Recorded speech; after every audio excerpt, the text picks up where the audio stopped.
Sa detalye ng ating mga balita, asahan ang pagbuhos ng malakas na ulan sa ilang bahagi ng bansa, partikular na sa Mindanao at eastern section ng Luzon. Epekto ng Intertropical Convergence Zone o ITCZ, Northeast Monsoon o amihan, ganyan din ang shearline. Ayon kay Obet Madrina ng Pag-asa, simula pa kahapon, nakararanas na ng mga pagulan sa ilang bahagi ng Mindanao, partikular na sa Caraga, Sorsogon, rest of Zamboanga Peninsula, Northern Mindanao, dulot naman ito ng ITCZ. Apektado rin ng ITCZ ang Palawan at Kabisayaan. Sinabi ni Madrina, wala silang namomonitor na anumang sama ng panahon o bagyo sa loob at labas ng Philippine Area of Responsibility na posibleng pumasok sa mga susunod na araw. Samantala, ang amihan ang makakaapekto naman sa Northern Luzon habang ang shearline ang siyang magpapaulan sa Central Luzon kasama na ang lalawigan ng Aurora. Asahan naman ang warm midday sa Metro Manila dahil sa nakararanas pa rin ang isolated thunderstorms sa nakong hapon o gabi.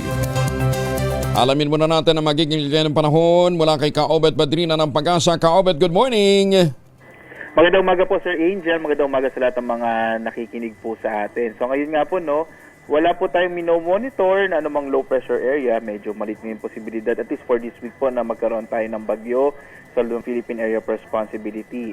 Samantala, malaki naman yung posibilidad ng maulap na kalangitan na may mga pag-ulan sa bahagi ng Palawan at Mindanao dulot ng Intertropical Convergence Zone or ITCZ.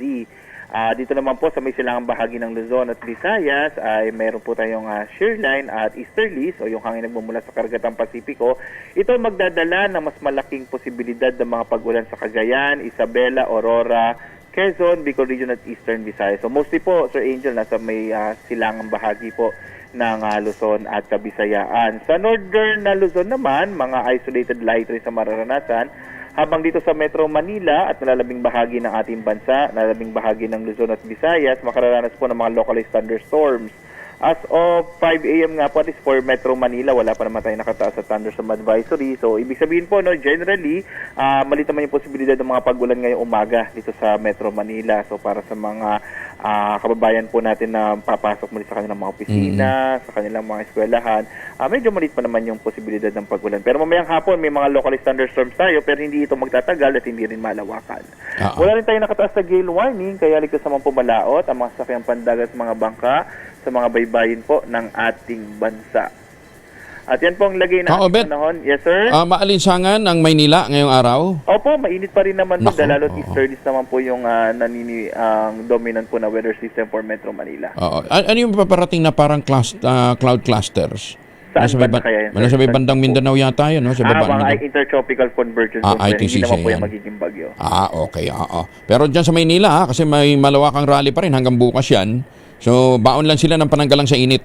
Opo, tama po. Okay, sige. Mainit na kasing politika, mainit pang panahon. Mahirap yan. Kailangan i-neutralize natin. Ka-Obet, maraming salamat. Magandang umaga. Magandang umaga po. Maraming salamat, Sir Angel.